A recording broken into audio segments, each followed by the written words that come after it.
See, the main issue with scales in guitar is it's kind of like eating vegetables. You have to do it, but you don't really want to.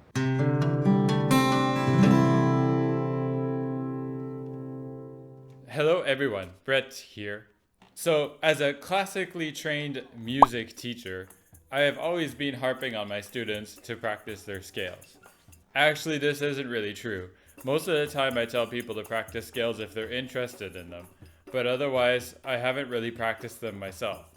The problem is that practicing scales kind of feels like eating vegetables. It's a big chore, it's not fun to do, and it just seems like there's no real point to it. So the main problem with scales and guitar is the fact that there's no real way to mix the thing of not having huge finger stretches, not having lots of shifting, or not having weird fingerings. For instance, if you look at a fingering diagram for any scale pattern, it always looks like a mess.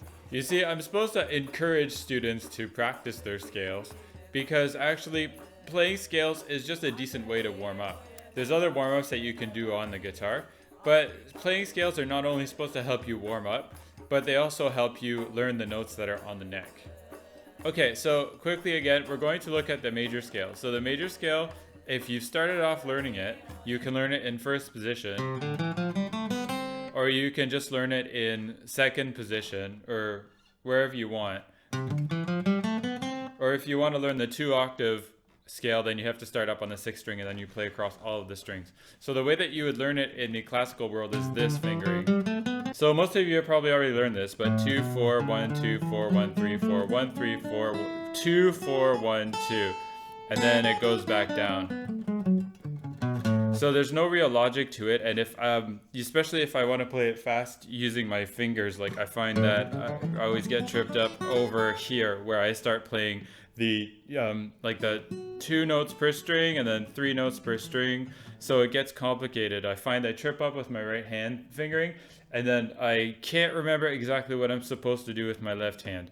I have to use these weak fingers, a whole bunch of problems. So, and I was never really comfortable with this 2-octave fingering of this major scale. So again, now you can take in this 3 note per string, which some of you probably already know this, but it's like the 1, 2, 4, 1, 2, 4, but you stretch, so there's always a fret between these two fingers, and then you go up here, and then you end up stopping here on the 2nd string, so it only takes 5 strings. But the problem with this is the 1st octave here is that I'm doing big stretches like this just to get those notes. Then once you get to here, it's pretty trivial. So I like this pattern because there's not that much to remember with the right hand. And if you're doing it with your right hand fingers, you can also use 3 fingers, which is kind of neat. Sorry. And then coming back down, you can use 3 fingers like that and it warms up your whole hand. But the only problem is using this as a warm-up is, again, you have these big stretches that you have to do in the left hand. One of the problems that is with doing the major scale on the guitar is the fact that the guitar is mostly tuned in 4th, except for the major 3rd that you have between the 3rd and the 2nd string.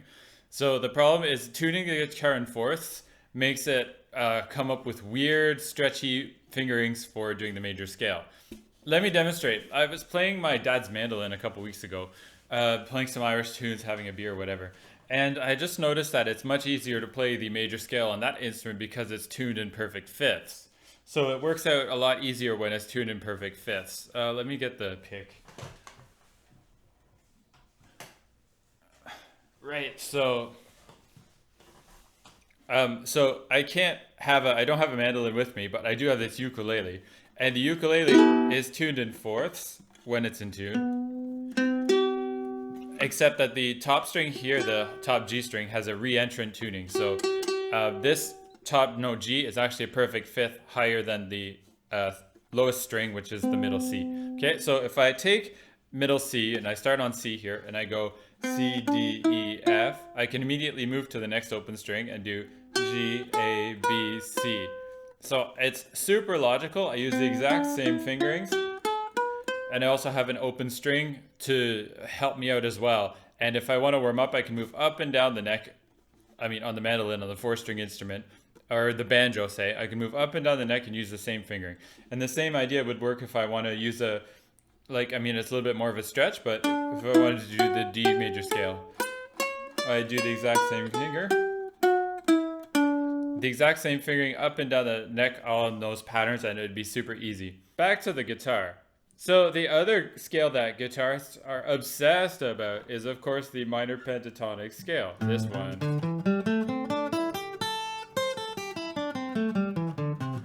Why is it so fun? Because obviously our first finger here is our anchor, and it's the one that never moves. So we always come back to it, and we get to use our stronger fingers, the 3rd and the 4th, and we can even do a couple of bends here. So it's super great because it sounds awesome on the guitar. It's easy to play on the guitar. I mean, no stretches, finger stays in the same spot, and it sounds good. It doesn't sound like any of those like weird hexatonic modes where there's like a break in them or something. It sounds great, but the only problem is that it's really trivial to learn. I mean, you've learned it in like 2 seconds. You can play it as fast as you want, and I feel that it doesn't warm up as well because you don't get to use this finger, the middle finger, the flip off the finger. So it feels a bit out of place.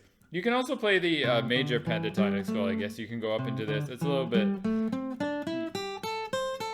you're going to be using weaker fingers.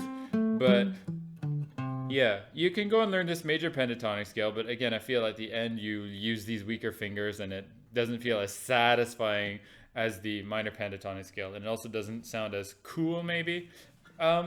If you really want to impress your friends, you could also learn the Hirajoshi Scale, and it goes something like this. It's to finger on the guitar. It's horrible. I mean, look at this. You have to do this, and then you have to stretch and stretch. Then you do have to weird position change.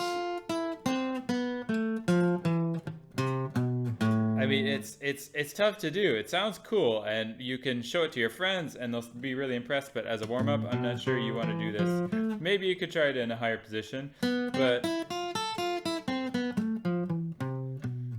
yeah, that's the Hirajoshi scale. So it's a pentatonic scale that you can use that's different from the minor and major pentatonic, but it doesn't solve any of the problems with the stretching. It only solves the problems of using all of the fingers and sounding cool. So another exercise that you can use is the chromatic scale. The chromatic scale is super easy to do, uses all 4 fingers, and only has a little shift. When you go to the next string, you just have to shift backwards 1 fret when you're doing the ascending version, except at the 3rd string where you don't have to shift at all. So again, super simple.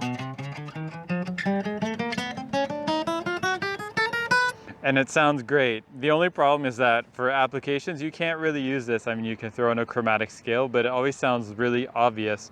It doesn't sound cool or very melodic, but as a warm-up, I mean, it's really great. You don't even have to think about it. You can just do it. So you can start off with the favorite scale that all the violin players and all the piano players, and it's the harmonic minor scale. So, I mean, playing this with 3 notes per string that we've been doing the major scale, you come up with this.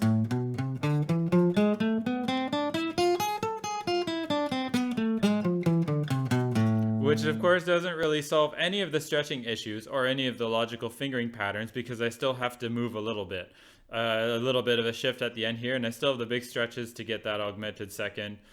The other mode is the Freygish mode, which is starting on the 5th degree of that harmonic minor scale, or the Mixolydian flat 9, flat 13. There is a cool way of playing that scale here in first position, which sounds good in the picking, and there's only a little bit. But if you're trying to play it across 2 octaves, you're going to come out with still a lot of stretches like this, just off the bat.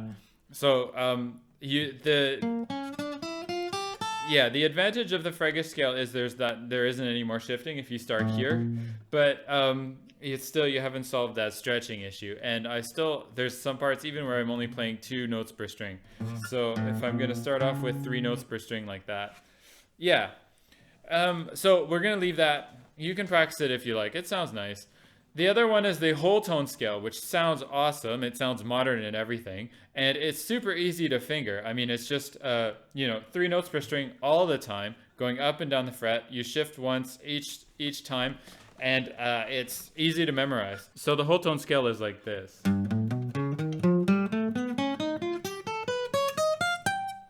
And then coming back down.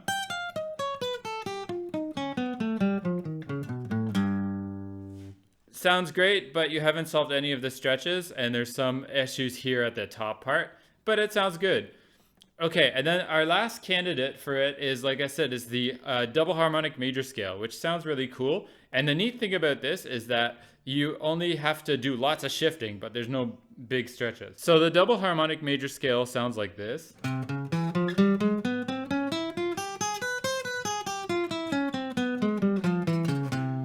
So super easy to finger and has no stretches. It just has some shifting, and you just have to remember when to shift. Anyway, I'd like to know what your solution is to this. So again, my solution to doing scales for the most part is to have the same number of notes per string and the least amount of stretches. So I'll take a scale like the Gypsy scale, which I like a lot, which has the same number of notes per string that you can play, except for one spot. But there's no stretching at all, there's just lots of shifting. So again, I don't mind the shifting part. Let me know what you think. Or finally, if you're really stuck and lazy, you can just play everything in either A minor or E minor and play all first position scales. And it'll sound great, it'll sound super with all the open strings. You're just really limited in the keys that you can use. Maybe just get a capo.